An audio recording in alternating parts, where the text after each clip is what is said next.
शिव चिदंबर पाहि माम, जय चिदंबर शिव चिदंबर चिदंबर पाहि माम, हर चिदंबर हरि चिदंबर गुरु चिदंबर रक्ष माम त्वं पाहि माम त्वं रक्ष माम त्वं त्राहि माम त्वं रक्ष माम, तव च महिमा ननं जाने मोहदम सुखमोददम, तदपि वक्षे प्रेरय कृपया च माम, पुण्यक्षेत्र चिदंबरे पुत्र लालसयागत, शिव चिदंबर इति चिदंबर मर्चितम, दीक्षिताग्रणी मार्तंडवर्य प्रेषितं दत्वावरम, चिंतितार्थप्रदायकत्वम पालय कृपया च माम।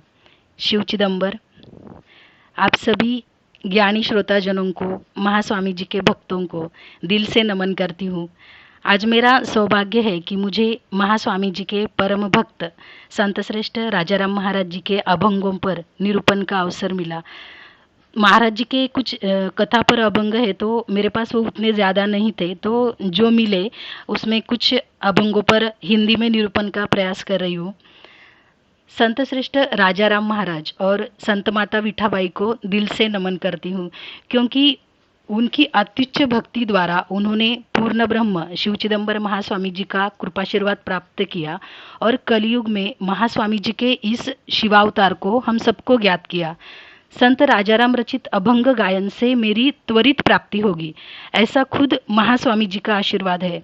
तो इसलिए मैं पहले ही बोली कि आज मेरा सौभाग्य है कि पहली बार मुझे महाराज जी के इन अभंगों पर आज निरूपण का अवसर मिला। तो आज निरूपण के लिए उनका लिया हुआ जो पहला अभंग है वो है, भक्ती प्रेमा पुढे आण, अधिक काही नसे जाण, भक्तीसाठी देव येती, वैकुंठ कैलास सांडती, आवडी तयास भक्तीची, सेवा करीती भक्ताची, दास म्हणे चिदंबरा, होय भक्तांचा किंकर। इसमें पहला चरण है, भक्ति प्रेमा पुढे आण, अधिक काही नसे जाण। भक्ति प्रेम के आगे और कुछ भी नहीं है।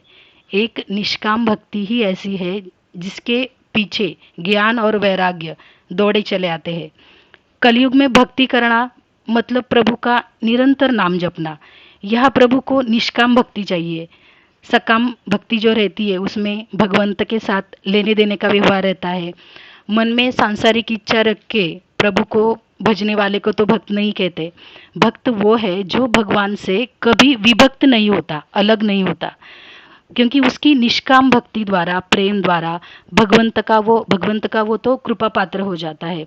और भक्त इस जो शब्द है, ये शब्द को यहाँ न्याय मिलता है। सच्चे दिल से भक्ति करने वाले का कभी पतन नहीं होता, क्योंकि स्वयं प्रभु उसे सही मार्ग दिखाते हैं। हमने योग भ्रष्ट सुना है, लेकिन भक्ति भ्रष्ट ऐसा कभी सुना है क्या? खाली ज्ञान मार्ग पे चल रहा है तो ज्ञान का अहंकार होके शब्द पांडित्य करके घूमेगा, पर भक्ति मार्ग ऐसा है जहाँ भगवत प्रेम से पूरा आत्मसमर्पण हो जाता है। यह तो देहाभिमान की कोई गुंजाइश ही नहीं। बड़े बड़े योगी जो योग द्वारा जिसको जानने की इच्छा रखते हैं, वह हमारा ये निष्काम भक्त प्रभु प्रेम को पाके उसकी सगुण भक्ति करके धीरे धीरे निर्गुण निराकार की तरफ कब बढ़ता है हमें पता ही नहीं चलता। अंत में स्वयं ईश्वरमय हो जाता है और सारा जग उसे ईश्वरमय दिखता है।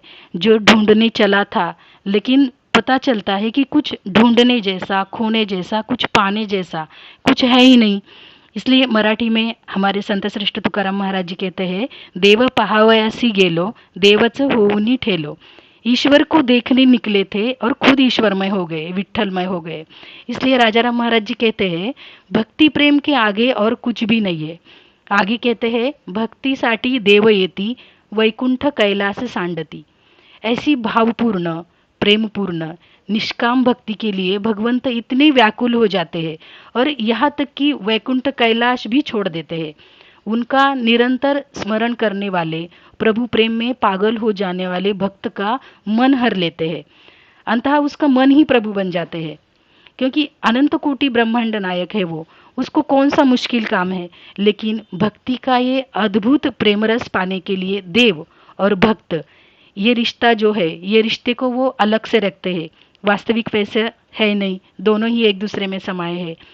वो निर्गुण निराकार परमात्मा भक्त के लिए सगुण साकार हो जाता है और दोनों के बीच देव और भक्त ऐसा द्वैत भाव रखकर सच्ची भक्ति का आनंद लेता है। इसलिए राजाराम महाराज जी कहते हैं, भक्तीसाठी देव येती, वैकुंठ कैलास सांडती, आवडी तयास भक्तीची, सेवा करीती भक्ताची। ऐसी भक्ति प्रभु को इतनी प्यारी है कि भक्त की वो सेवा तक करते हैं।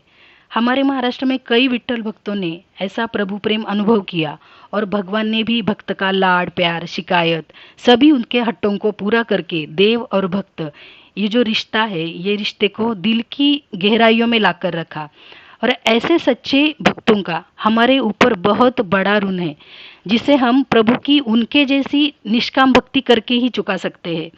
उनकी भक्ति की कथाएं सुन के तो ये तो हम प्रभु पे भरोसा कर सकते हैं, क्योंकि उन्होंने बताया, प्रभु का अनुभव किया और वो शब्दों में लाया। इसलिए वो शब्दों पे विश्वास रख के कि परमात्मा ऐसा है कि हम हमारे जो परमार्थ मार्ग है उसमें आगे बढ़ सकते हैं, कि एक दिन ऐसा आएगा कि हम भी उनकी तरह भगवान के कृपा पात्र हो जाए।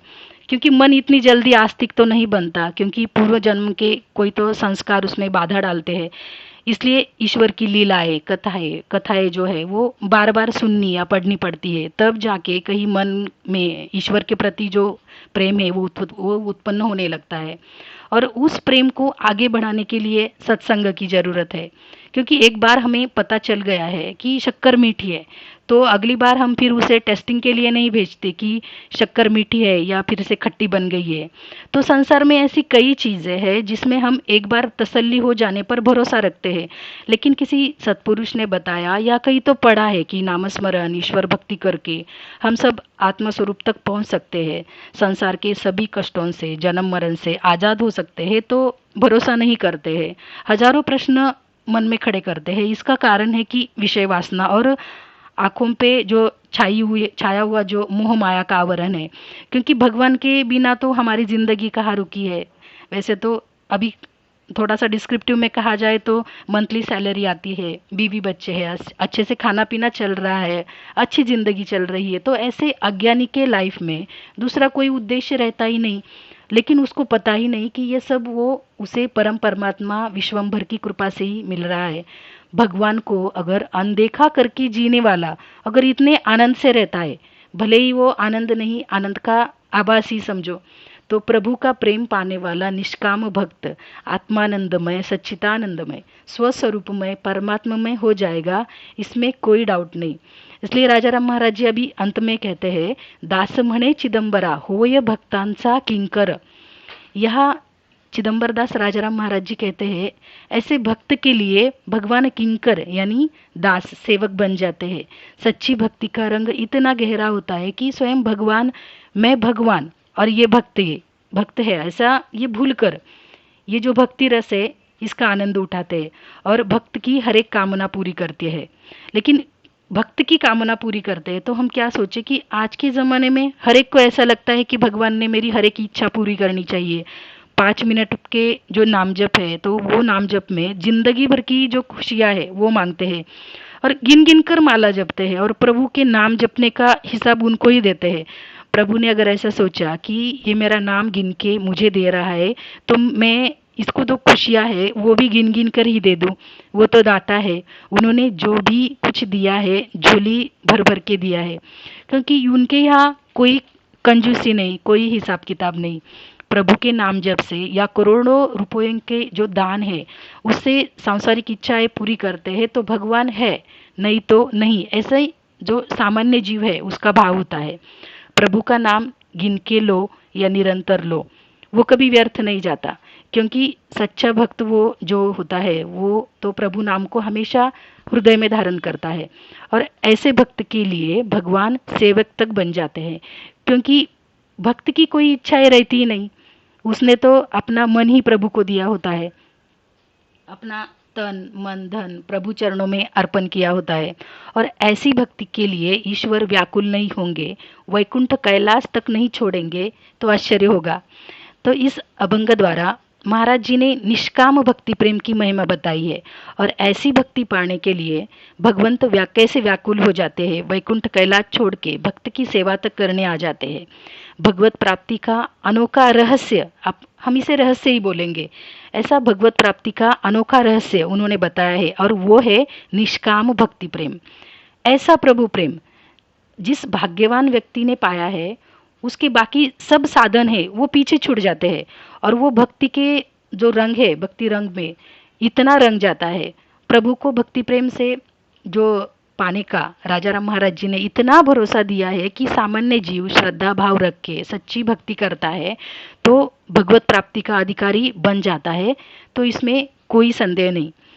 आगे के अभंग में वो कहते हैं, जेने संकल्प मारिला वासनेचा त्याग केला, कर्म सार्थक तयाचे पावे राज्य ब्रह्मीचे, धन्य संसार तयाचे जानावे ते राजयोगी, चिदंबर दास म्हणे धन्यतेची जन्मा येणे।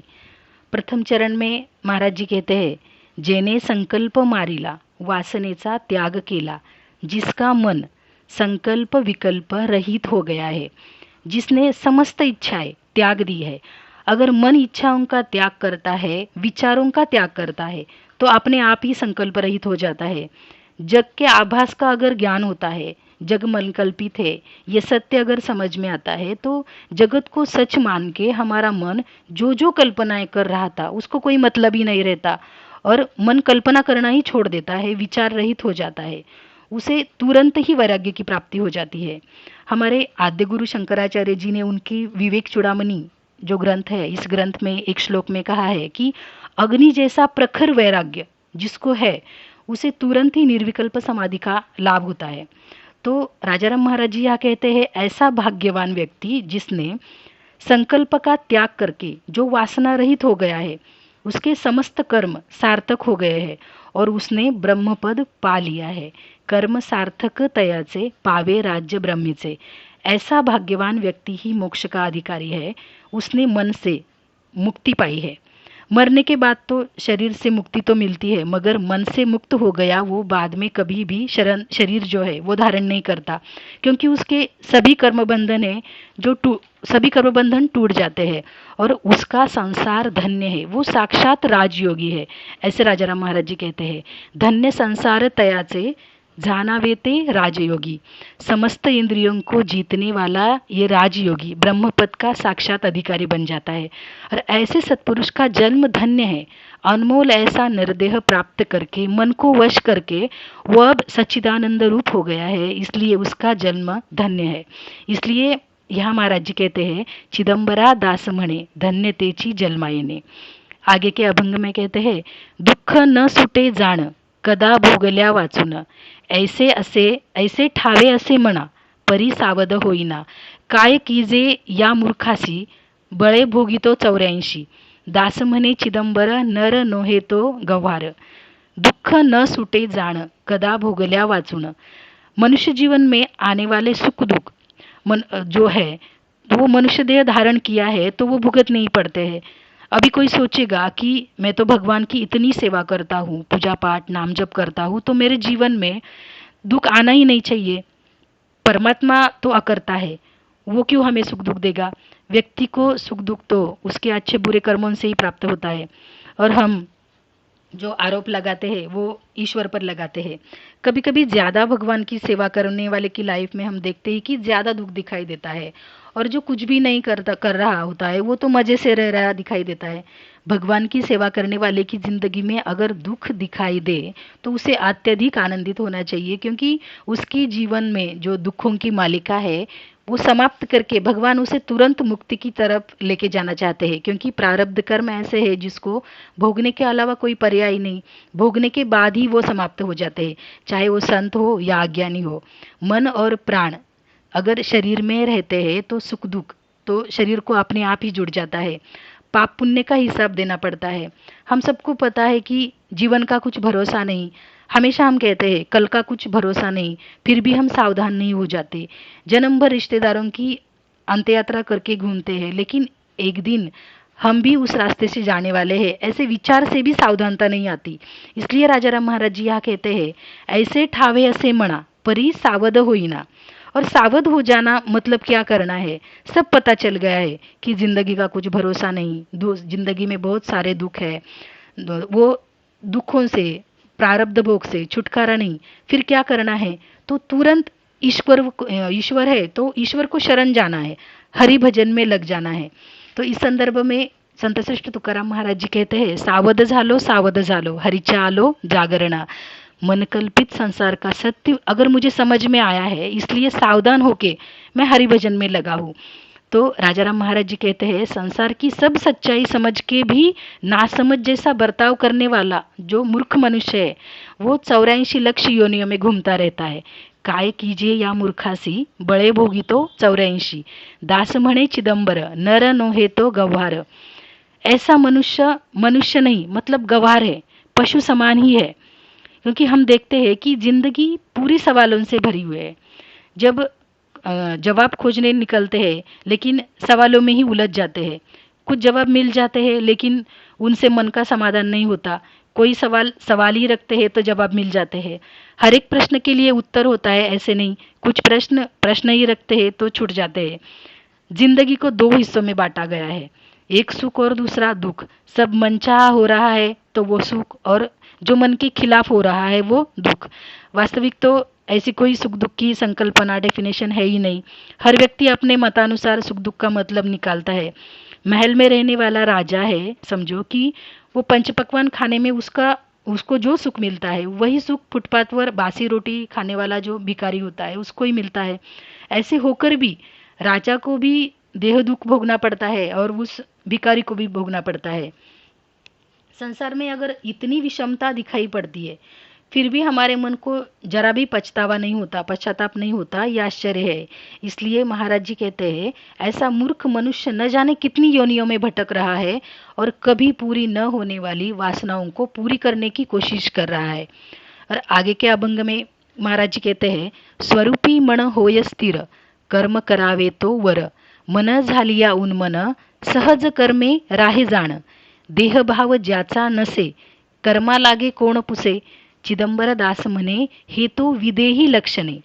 अपनी भक्ति द्वारा, साधना द्वारा एक साधक धीरे धीरे सिद्धावस्था की तरफ चलने लगता है। उसका मन स्वस्वरूप में स्थिर हो जाता है। मन को उन्मनी अवस्था प्राप्त हो जाती है। जागृति, स्वप्न, सुषुप्ति छोड़ के वो तुर्यावस्था में स्थिर हो जाता है। देह का आधार लेकर धर्म मार्ग पर चलकर नाना प्रकार से जो मन है वो मन को सन्मार्ग पर चलना सीखकर उस उन्मनी अवस्था तक पहुंचने के लिए उसके मन ने देह के माध्यम से जो जो प्रयास किए वो सब पीछे छूट जाते हैं। देहाभिमान से जो उसकी यात्रा शुरू होती है और अंत में देह भाव जो है वो नष्ट करके उसकी यात्रा वो समाप्त हो जाती है और वो जीवन मुक्त अवस्था, विदेही अवस्था को प्राप्त हो जाता है। ऐसी विदेही अवस्था में उसके सब कर्म बंधन छूट जाते हैं। ऊपर से तो दिखता है कि कुछ भी बदला नहीं, सब कुछ वैसा का वैसा ही है, पर जो क्रांति होती है ना, हम उसे बदल के अलावा क्रांति ही कहेंगे, वो अंतरंग में होती है।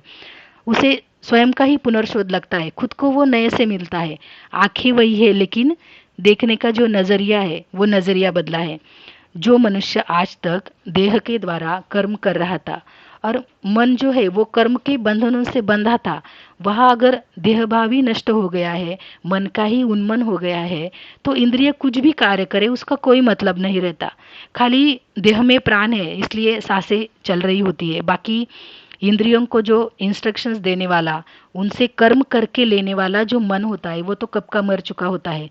कुछ ऐसे लक्षण रहते हैं एक विदेही पुरुष के, एक विदेही जो सत्पुरुष रहता है उनके। ऐसे राजाराम महाराज जी यहाँ कहते हैं, देह भाव ज्याचा नसे, कर्मा लागी कोण पुसे। चिदंबर दास म्हणे, हे तो विदेही लक्षणे। उस स्थिति में ना कोई गुरु है, ना कोई शिष्य, न कोई ज्ञानी है, ना कोई अज्ञानी, न कोई जानना है, न कोई जान लिया है, ना कोई खोजना है, ना कुछ खोजा है तो बस एक अनामिक शांति।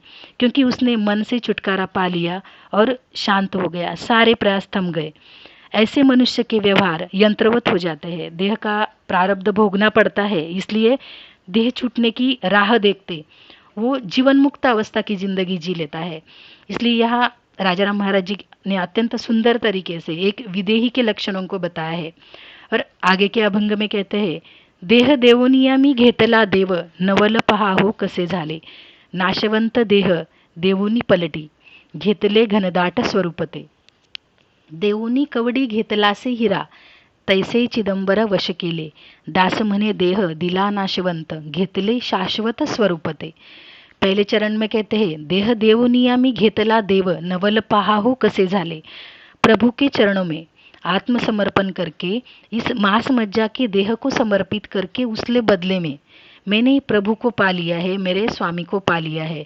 और इतना चमत्कार हो गया है कि ये नश्वर देह जिसकी कोई कीमत ही नहीं, फिर भी इसको प्रभु चरणों में समर्पित करके परमात्मा प्राप्ति हो सकती है। इतनी इस देह की उपयुक्तता भी है। इसलिए कितने सत्पुरुषों ने बताया है कि मनुष्य योनि यानी नरदेह इतना बड़ा दुर्लभ है और दुर्लभता से प्राप्त होता है। इसलिए देह को सत्कर्मों में लगाना चाहिए। क्षण का भी विलंब ना करके प्रभु नाम जपना चाहिए। क्या पता काल कब सामने आके खड़ा हो जाए। फिर राजाराम महाराज जी कहते हैं, नाशवंत देह देवोनी पलटी घेतले घनदाट स्वरूपते।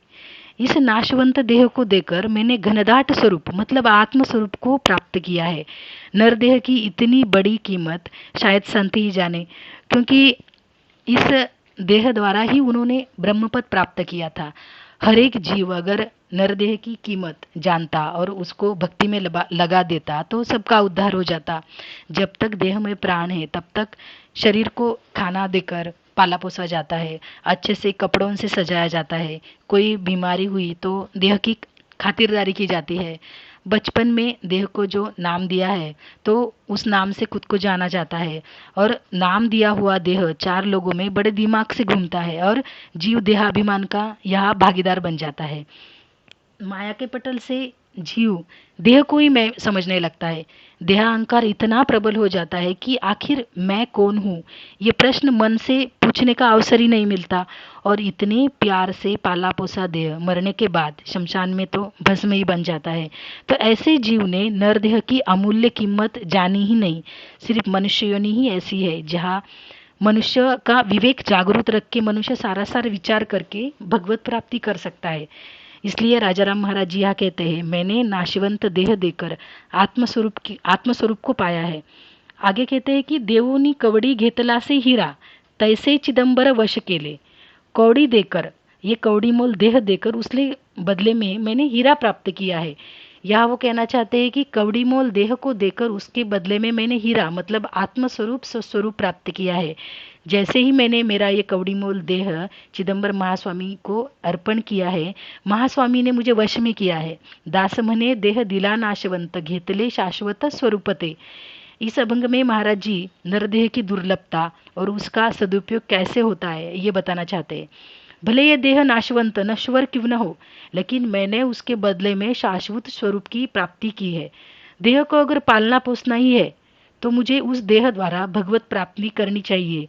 इस उद्देश्य से ये जो उद्देश्य है तो ये उद्देश्य का ध्यान रखना चाहिए और स्वामी जी को प्रार्थना करनी चाहिए कि हे भगवान, इस देह का तब तक रक्षण कर जब तक मुझे आपकी प्राप्ति न हो जाए।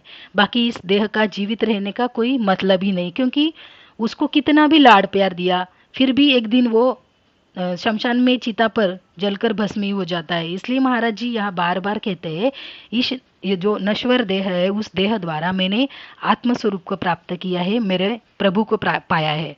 और आगे के अभंग में कहते हैं, सत्वगुण तो प्राधान्य होय ईश्वरासी मान्य, सत्वबुद्धी शुद्ध ज्ञाने दया क्षमा शांती वाढे, अंगी अनुभव प्रचिती नम्र होय सर्वांप्रती, शुद्ध क्रिया आचरण करी प्रेमळ भजन, चिदंबर दास म्हणे तेची भक्तीचे मांडने।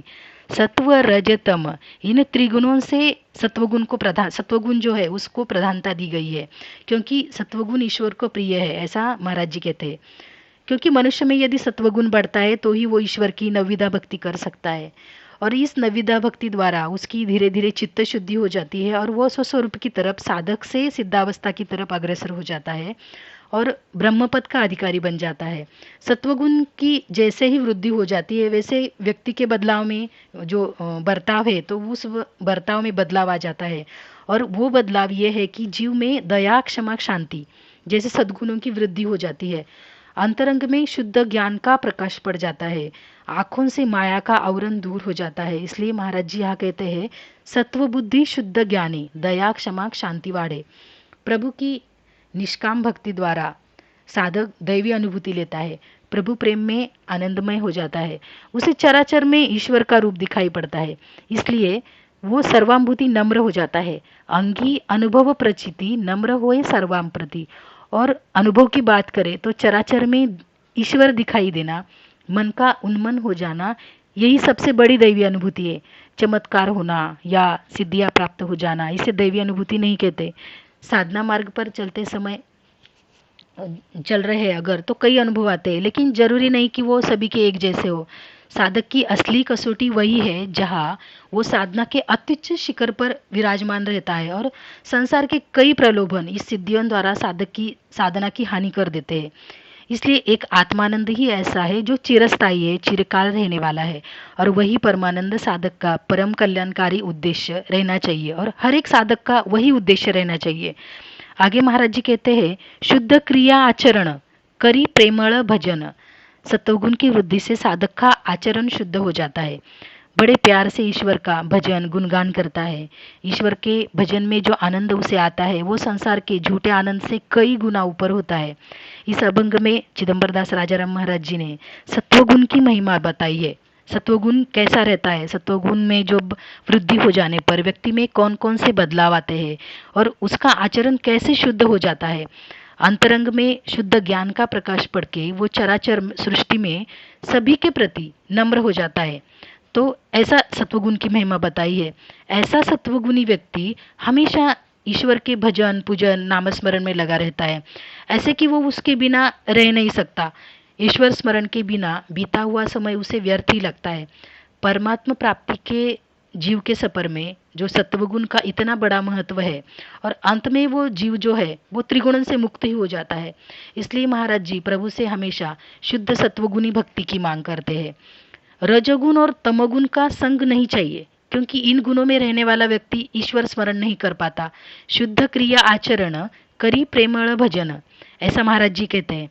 क्योंकि जिसके कर्म सात्विक है, शुद्ध है, सात्विक है, जिसका आचरण अच्छा है, शुद्ध है, वही व्यक्ति ईश्वर का प्यार से भजन कर सकता है। इसलिए हर एक साधक जो है, उपासना करने वाला जो है, उसने अपने आचरण पे ज़्यादा ध्यान देना चाहिए। इस जन्म में गृहस्थाश्रम मिला है तो पूरा शास्त्र सम्मत आचरण करना चाहिए। हमारी पूरी दिनचर्या, उठना बैठना खाना पीना, इन सब में ईश्वर स्मरण जो है वो रहना चाहिए। इसलिए एक गृहस्थाश्रमी के लिए शास्त्र द्वारा जो नियम बताए गए हैं उन सब का पालन करना चाहिए, तभी साधना के लिए हमें आंतरिक बल मिल सकता है। नहीं तो चिदम्बर क्या, भोले सांब है, कैसे भी आचरण करो और नाम लो, प्रसन्न हो जाते हैं। नाम लेने से वो तो प्रसन्न हो जाएंगे लेकिन मिलेंगे नहीं, और उनकी प्राप्ति के लिए शुद्ध आचरण से जो हमारा स्थूल सूक्ष्म और कारण देह है उसकी धीरे धीरे शुद्धि हो जाती है, सत्वगुण बढ़ता है और हम हैं जो ईश्वर के प्राप्ति के मार्ग में आगे बढ़ने लगते हैं। हम तो सामान्य व्यक्ति है, कोई जन्मता सिद्ध पुरुष नहीं कि हमें आचरण की कोई जरूरत नहीं। 24 घंटे ईश्वर स्मरण रहने के लिए प्रयत्नपूर्वक नाम जप करके उसके साथ जो शुद्ध आचरण है, और महास्वामी जी को बार बार विनती प्रार्थना करनी चाहिए कि हे प्रभु कृपा करो कि एक पल भी आपका विस्मरण ना हो। प्रत्यक्ष स्वामी जी ने जब अवतार धारण किया तब गृहस्थाश्रम के सभी धर्मों का पालन किया।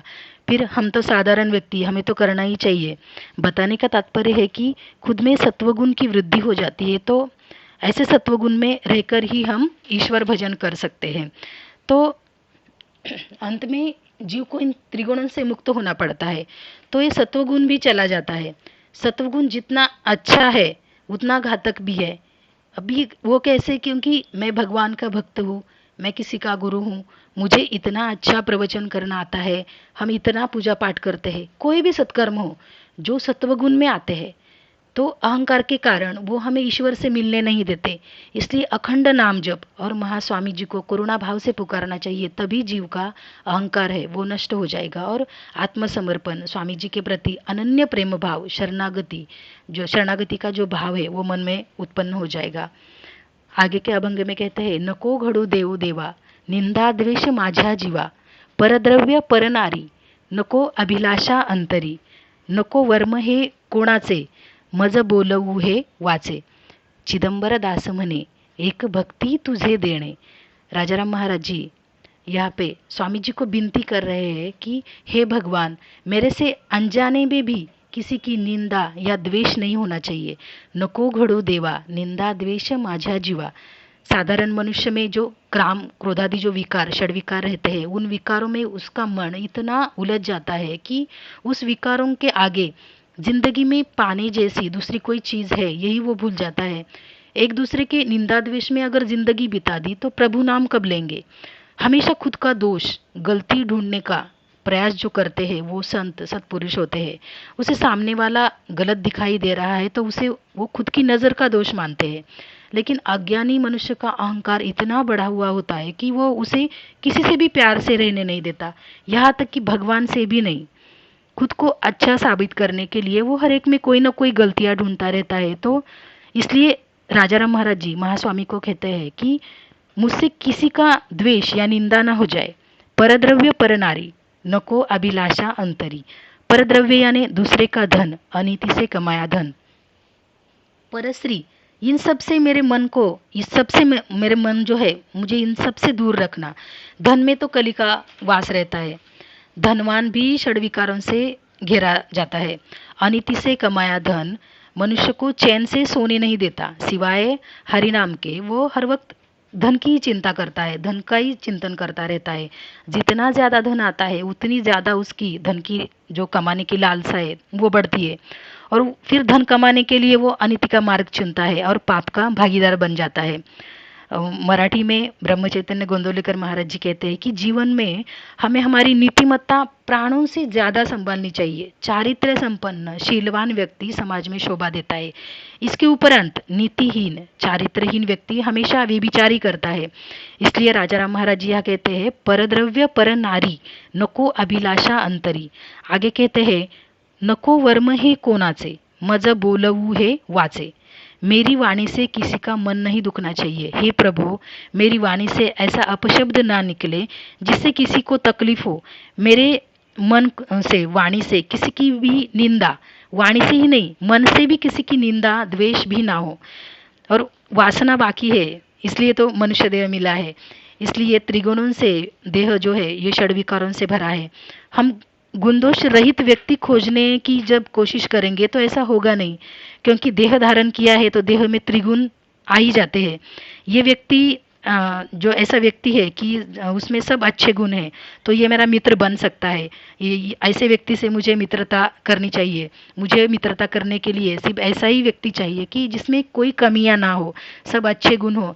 लेकिन ऐसा होगा नहीं। ऐसे अच्छे गुणों वाले व्यक्ति अगर खोजते रहेंगे तो जिंदगी भर अकेला रहना पड़ेगा, क्योंकि दोषपूर्ण नज़रों से अब अगर हम देखते हैं तो हर किसी में दोष ही नजर आएंगे। कहने का तात्पर्य है कि दूसरों के दोषों को और दोषों का, दुर्गुणों का अगर हम चिंतन करते हैं तो वो दोष भी हमारे भीतर प्रवेश करते हैं, और जो कुछ भी हमने भगवान की सेवा करके सत्कर्म जो है वो करके जो मन शक्ति बढ़ाई है वो क्षीण हो जाती है, कम हो जाती है। दूसरों का जो षड विकारों के बारे में हम अगर बोलेंगे, उनकी कमियों के बारे में बोलेंगे तो वह षड विकार जो है वो हमारे मन में रहने के लिए, हमेशा के लिए रहने के लिए आ जाएंगे और भगवत भजन में बाधा डालेंगे। इसलिए महाराज जी यहाँ कहते हैं, हे चिदंबर प्रभु, किसी की निंदा द्वेष परद्रव्य परनारी इन सब से मुझे दूर रखना। सिर्फ आपके चरणों की भक्ति, आपका भक्ति प्रेम मुझे देना। आगे के अभंग में कहते हैं, कर्म साक्षेपे करावे देवा लागी समर्पावे। कर्मे अर्पी निष्कामेसी बहुत आनंद देवासी। थोडे अर्पिता तयास पार नसे त्या पुण्यास। म्हणे दास चिदंबर अति आवडी देवास। कर्म साक्षेपे करावे देवा लागी समर्पावे। किया हुआ कर्म जो सत्कर्म है वो ईश्वर को अर्पण करना चाहिए। ऐसे निष्काम भाव से समर्पित किए हुए कर्म से ईश्वर आनंदित होते हैं। कर्म अर्पे निष्कामेसी बहुत आनंद देवासी। ऐसे निष्काम कर्म से पुण्य संचय बढ़ता है। सकाम कर्म से सांसारिक इच्छाएं तो पूरी होगी लेकिन ईश्वर नहीं मिलेंगे, और इसलिए भगवान श्री कृष्ण भी कहते हैं, कर्मण्ये वाधिकारस्ते मा फलेषु कदाचन। यह कर्म भगवान को अर्पण करना है, बक्का कोई बाहर दिखावा नहीं चाहिए। कि नहीं तो कैसा होता है, कुछ मालाएं जपी, ईश्वर का पूजा पाठ किया, दान धर्म किया या यज्ञ किया, तो अंत में शिव चिदंबरा अर्पणमस्तु ऐसे बोलते तो है, लेकिन मन में कुछ सुप्त इच्छाएं रहती है कि मेरी सांसारिक इच्छाएं पूरी हो जानी चाहिए। ऐसा अंदर एक और बाहर एक, ऐसी द्विधा स्थिति में अगर रहे तो वो कर्म ईश्वर को समर्पित नहीं होने वाला। ईश्वर के लिए ईश्वर करने वाले को ही ईश्वर की प्राप्ति होती है। दिन भर प्रभु कीर्तन नाम संकीर्तन करके जीव जब सो रहा होता है तो वो सोना कोई सामान्य सोना जैसा सोना नहीं है। तो जो सोना है वो उस जीव की समाधि अवस्था ही है, क्योंकि उसने पूरा दिन भगवान की निष्काम सेवा की होती है, अपना पूरा कर्म सच्चे मन से प्रभु चरणों में अर्पण किया होता है। इसलिए महाराज जी कहते हैं ऐसा निष्काम कर्म स्वयं को जो अर्पित हुआ देखकर प्रभु इतने प्रसन्न हो जाते हैं, आनंदित हो जाते हैं। आगे कहते हैं थोड़े अर्पिता तयास पार नसे त्या पुण्यास। ज्यादा की उम्मीद नहीं, लेकिन थोड़ा तो ईश्वर को अर्पण करो, अगणित पुण्य की प्राप्ति हो जाएगी, ऐसा महाराज जी कहते हैं। जीव के मन में कंजूसी का विचार आता है। सभी कर्म अगर ईश्वर को ऐसे ही अर्पण कर देंगे तो सांसारिक इच्छाएं किस लिए मतलब सांसारिक इच्छा जो चाहिए तो वो किसके बदले मांगेंगे। थोड़ा अर्पण कर देंगे और थोड़ा बचा कर रखेंगे, ऐसी साधारण जीव की वृत्ति रहती है। मगर ठीक है, थोड़ा ही सही, उतना तो ईश्वर को अर्पण करो, अपार पुण्य की प्राप्ति हो जाएगी, ऐसा महाराज जी कहते हैं। भगवान को भोग चढ़ाना है रोज का, वो भी नियमित नहीं, उसी का दिया हुआ उसी को अर्पण करना है, उसमें भी कंजूसी। एक बार अगर पंच पकवान का भोग चढ़ाया तो बार बार लोगों में बताते घूमते हैं कि आज मैंने ये भोग चढ़ाया, आज ऐसा किया वैसा किया। अगर भगवान रोज सच में खाने लगे फिर क्या होगा। बिना काम वाले व्यक्ति को ऐसे रोज रोज कौन खाना दे के मेहरबानी करेगा। ये तो बोलने वाली बात है, लेकिन परमात्मा तो सारभोगी है, वो रस ग्रहण करते हैं। कहने का तात्पर्य है कि जीव को ईश्वर को कर्म समर्पित करने वाली वृत्ति की, इसलिए किया हुआ कर्म ईश्वरार्पण करना चाहिए। ऐसे करने से ईश्वर अत्यधिक आनंदित होते हैं और जीव का देहाभिमान ऐसा करने से कम हो जाता है। और ऐसा देहाभिमानित रहित जो जीव है वही परमात्मा प्राप्ति का अधिकारी बन जाता है। इसलिए महाराज जी अंत में कहते हैं कि मने दास चिदंबर अति आवड़ी देवास। राजा राम महाराज जी के ऐसे कई तत्वों पर अभंग है जो उन्होंने अनुभव किया, वो उन्होंने शब्दों में लाया है। इन अभंगों का चिंतन मनन करके सच्चे दिल से अगर साधना कर रहे हैं तो और आध्यात्म मार्ग में अग्रसर हो जाएंगे। ये अभंगों का चिंतन मनन करके, इसमें कोई शंका ही नहीं। हमारे ऊपर बहुत बड़ा ऋण है संतों का। उन्होंने जो शब्दातीत जो परमात्मा है, यानी जिसका वर्णन शब्दों में नहीं किया जा सकता, उसको शब्दबद्ध करके अज्ञानी जीव के लिए उसकी महिमा, वो आत्मानंद की परिभाषा शब्दों में समझाकर मुक्ति मार्ग का रास्ता बताया है। ये एक मृगजल जैसा ही है, पानी नहीं रहता है फिर भी दूर से पानी का आभास होता है और पास जाके देखा तो कुछ भी नहीं दिखाई देता। ठीक उसी तरह हम शब्दों से वर्णन किए उस परमात्मा को खोजने निकलते हैं, शब्दों के पीछे भागते रहते हैं। परमात्मा ऐसा है वैसा है, आत्मानंद ऐसा होता है, फिर भी इस शब्दों द्वारा पूरे भक्ति ज्ञान वैराग्य जो है तो उसको साथ लेके उसके पास जाते हैं तो उसकी सर्वव्यापकता का ज्ञान हो जाता है और सारे शब्द पीछे छूट जाते हैं। इसलिए तो वेदों ने नेति नेति कह के मौन धारण किया है। इसलिए संत श्रेष्ठ राजाराम महाराज जी जैसे संतों का हमारे ऊपर बहुत बड़ा ऋण है। उनके अभंग मतलब महास्वामी जी की जो है, चिदंबर महास्वामी जी का अक्षय स्वरूप है, ऐसा वो अपने अभंग में कहते हैं कि मज पतितासी जैसे बोलविले लिहू न ठेविले तैशा रीती, अभंग ते सत्य करुणी दावी जगा, अवतार कलियुगी तुझा देवा, अक्षयी अभंग स्वरूप हे तुझे, बोलणे हे माझे अभंगची, दास म्हणे सत्य कळवी सृष्टिसी, अवतार दृष्टिसी चिदंबरा।